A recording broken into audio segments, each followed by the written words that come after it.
मंडळी नमस्कार. आताची जी गोष्ट आहे ती खास जेनझीसाठी आहे, म्हणजे तरुण वर्गासाठी. खरं तर आयुष्यात यशस्वी व्हायचं असेल तर बॅकअप प्लॅनिंग हे कायम राखायलाच हवं किंवा तयार ठेवायला हवं.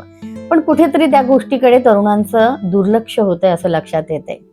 अहो, गाडी चालवताना सुद्धा आपण स्टेपनी जवळ बाळगतोच की नाही?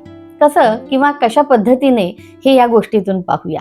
समीर आणि राहुल नावाचे दोन मित्र IT कंपनीमध्ये कामाला लागलेले.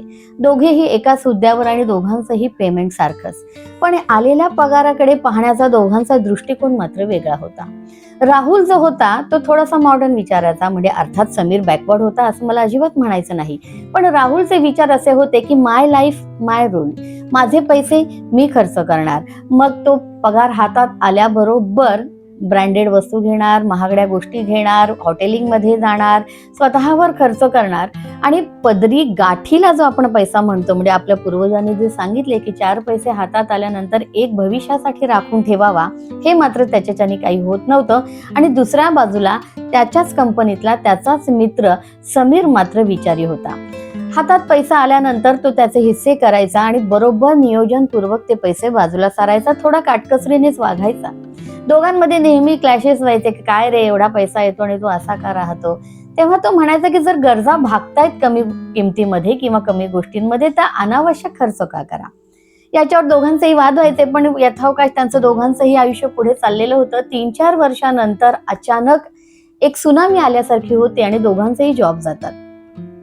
आता दोघांनाही नवीन जॉब शोधण्यासाठी 6 ते 7 महिन्यांचा काळ लागणार असतो. इथे आता परिस्थितीची तुम्हाला कल्पना आली असेल की त्या मानाने राहुल पटकन अडचणीत जातो, आर्थिक विवंचनेमध्ये अडकतो, कारण गाठीशी पैसा उरलेला नसतो. पण समीर मात्र विचाराने त्याने जे काही पैसे साठवलेले असतात त्याच्यावर त्याचा वर्षभर छानपैकी कुटुंब चालणार असतं. स्टेफनी का गरजेची असते? हातात आलेला पैसा हा थेंबे थेंबे तळे साचे या म्हणीप्रमाणे आपल्याला वाचवूनच ठेवायचा आहे भविष्यासाठी, कारण कोणती परिस्थिती कधी बदलेल हे आपल्या हातात नसतं.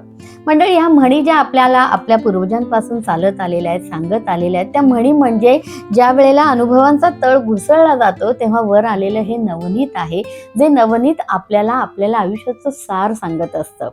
त्यामुळे या जेनझीजनी हे लक्षात ठेवायला हवं की स्टेफनी कायम तयार ठेवा. प्लॅन A फेल झाला तर प्लॅन B, C, D अगदी Z पर्यंत जायला हरकत नाही. पण स्वतःच्या भविष्यासाठी जाणीवपूर्वक आत्तापासूनच बचतीला सुरुवात करा. Life is yours.